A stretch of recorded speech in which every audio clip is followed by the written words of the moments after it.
మీరు ఎప్పుడైనా మీరు ఎంతో గౌరవించే వ్యక్తి ఒక ఘోరమైన తప్పు చేయడం చూసి ఇది ఎలా జరిగిందో ఆశ్చర్యపడ్డారా?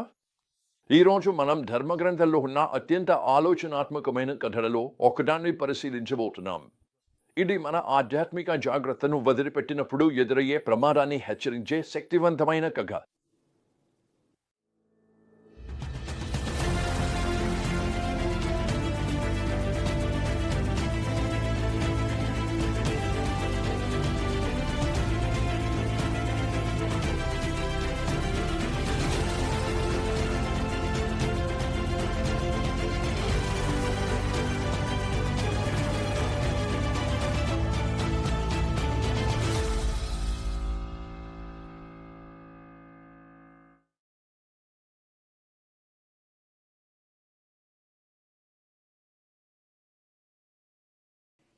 ఈ భాగంలో మనం కనుగొనే ప్రధాన సందేశం వినమ్రతను కలిగించేదిగా మరియు అత్యంత ముఖ్యమైనదిగా ఉంటుంది. ఎవరు ఎంత ఆధ్యాత్మికంగా పరిపక్వులైనా లేదా దేవుని ఆశీర్వాదం పొందినవారైనా ప్రలోభానికి అతీతులు కారు. అత్యంత శక్తివంతులైన వారు కూడా వారు తమ జాగ్రత్తను వదిలిపెడితే పడిపోవచ్చు. ఈ విషాదకరమైన కథలోకి మనం లోతుగా ప్రవేశిద్దాం. మనకు దేవుని మనసుకు అనుగుణుడైన మనిషిగా పేరుగాంచిన దావీదు తన అధికార శిఖరంలో ఉన్నాడు. ధర్మగ్రంథం చెబుతుంది ఇది వసంతకాలం, రాజులు యుద్ధానికి వెళ్లే కాలం. కానీ ఈసారి విషయం భిన్నంగా ఉంది. దావీదు తన సైన్యాన్ని నడిపించేందుకు యోవాబును పంపిస్తాడు, కానీ తాను యెరూషలేములోనే ఉండిపోతాడు.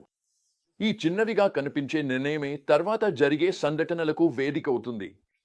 ఒక సాయంత్రం దావీదు తన మంచం నుండి లేచి రాజమహలపు పైకప్పుపై నడుస్తున్నాడు.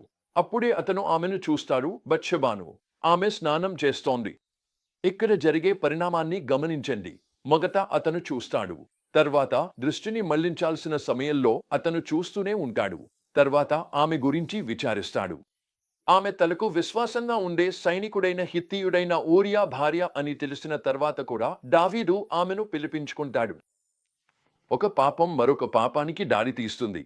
కొద్ది కాలంలోనే బత్షెబా సందేశం పంపుతుంది, నేను గర్భవతిని అని. తర్వాత జరిగేది ఇంకా హృదయ విదారకంగా ఉంటుంది. దావీదు తన పాపాన్ని దాచేందుకు ఊరియాను యుద్ధభూమి నుండి ఇంటికి పిలిపిస్తాడు. అతను తన భార్యతో ఉండి ఆ శిశువు తనదే అనుకుంటాడని ఆశిస్తాడు. కాని ఊరియా నైతికత దావీదు నైతిక వైఫల్యానికి స్పష్టమైన విరుద్ధంగా నిలుస్తుంది. తన సహసైనికులు యుద్ధంలో ఉన్నప్పుడు అతను ఇంటి సౌకర్యాలను ఆస్వాదించడానికి నిరాకరిస్తాడు. ఆతురతతో దావీదు ఊరియాను యుద్ధంలో చంపించేందుకు ఏర్పాట్లు చేస్తాడు. తన వ్యభిచారాన్ని దాచేందుకు హత్యకు పాల్పడతాడు. నా మంత్రిత్వ సేవా సంవత్సరాల్లో ఈ విధమైన నమూనాను అనేకసార్లు చూశాను. చాలాసార్లు గొప్ప ఆధ్యాత్మిక విజయానికి ముందు లేదా తర్వాతే అత్యంత బలమైన ప్రలోభాలు వస్తాయి. దావీదు విషయంలో కూడా ఇదే జరిగింది. అతను అద్భుతమైన విజయాలను అనుభవించాడు.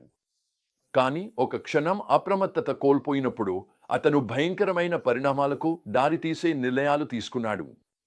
నాకు ఎంతో ప్రియమైన స్నేహితుడు జెర్రీ జెంకిన్స్ అనే వ్యక్తి హెడ్జెస్ అనే పుస్తకం రాశాడు. ఇది మీ వివాహం చుట్టూ రక్షణాత్మక పరిమితులను నిర్మించుకోవడం గురించి. ఈ కథ మనకు అలాంటి పరిమితులు ఎందుకు అంతగా అవసరమో చూపిస్తుంది. పాపం సాధారణంగా ఒక్కసారిగా పెద్ద దూకుడుతో జరగదు. ఇది సాధారణంగా తప్పు దిశలో తీసుకునే చిన్న చిన్న అడుగుల శ్రేణిగా ఉంటుంది. మనమందరం తప్పు మార్గంలోకి పోకుండా ఉండేందుకు ఆగమని గుర్తు చేసే హెడ్జెస్ అవసరం. మరి ఈ సత్యాలను మన జీవితాల్లో ఈరోజు ఎలా వర్తింపజేసుకోవచ్చు? 1. మీరు ఎప్పటికీ ప్రలోభాలకు అతీతమని అనుకోకండి. జాగ్రత్తగా ఉండండి, ప్రత్యేకంగా ఆధ్యాత్మిక విజయాల తర్వాత. 2. అవసరం పడకముందే మీ జీవితంలో రక్షణాత్మక పరిమితులను నిర్మించుకోండి. 3. ప్రలోభం వచ్చినప్పుడు వెంటనే దూరంగా వెళ్లే నిర్ణయం తీసుకోండి. ఇలా చెప్పే అభ్యాసం చేయండి. నేను యేసును ఎంచుకుంటున్నాను. 4. ఒక రాజీ తరచుగా మరొకదానికి దారితీస్తుందని గుర్తుంచుకోండి. ఆ ప్రగతిని తొలినాళ్లలోనే ఆపేయండి. 5. మీరు విఫలమైతే ఒప్పుకోండి. త్వరగా ఒప్పుకుని పశ్చాత్తాపపడండి. పాపాన్ని దాచిపెట్టేందుకు ప్రయత్నించకండి. అలా చేయడం వల్ల పరిస్థితి మరింత చెడిపోతుంది. ఈరోజు ముగింపు సమయంలో మీరు మీ జీవితంలో ఎక్కడెక్కడ జాగ్రత్త తగ్గిస్తున్నారో ఆలోచించండి. బహుశా మీరు విజయాన్ని పొంది ఉండవచ్చు, లేదా మీరు చాలా సంవత్సరాలుగా దేవునితో నడుస్తూ ఉండవచ్చు. ఇప్పుడు మీరు ఏమీ జరగదనుకునే స్థితిలోకి వచ్చి ఉండవచ్చు. దావీదు కథను గుర్తుంచుకోండి. దేవుడు మనకు ఆశీర్వాదంగా ఇచ్చే అదే బహుమతులు, పదవులు. మనం జాగ్రత్తగా లేకపోతే ప్రలోభాలకు అవకాశాలుగా మారవచ్చు. కానీ శుభవార్త ఏమిటంటే దేవుడు ఎప్పుడూ ప్రలోభం నుండి తప్పించుకునే మార్గాన్ని కల్పిస్తాడు. కానీ ఆ మార్గాన్ని ఎంచుకోవాల్సిన బాధ్యత మనదే. ఈరోజు మీరు మీ ఆధ్యాత్మిక హద్దులను బలపరిచి దేవునితో మీ నడకలో జాగ్రత్తగా ఉండాలని నిర్ణయించుకుంటారా? ప్రతి క్షణం ప్రలోభం వచ్చినప్పుడు నేను యేసును ఎంచుకుంటున్నాను అని మీరు నిర్ణయించుకుంటారా? ఇతరంగా ప్రవర్తించడానికి పణాలు చాలా పెద్దవిగా ఉన్నాయి. దావీదు చేసిన విషాదకరమైన తప్పిదం నుండి మనం నేర్చుకుందాం మరియు మన ఆధ్యాత్మిక జాగ్రత్తను ఆధారాన్ని కొనసాగించేందుకు నిబద్ధత తీసుకుందాం. దేవుని బలంపై ఆధారపడుతూ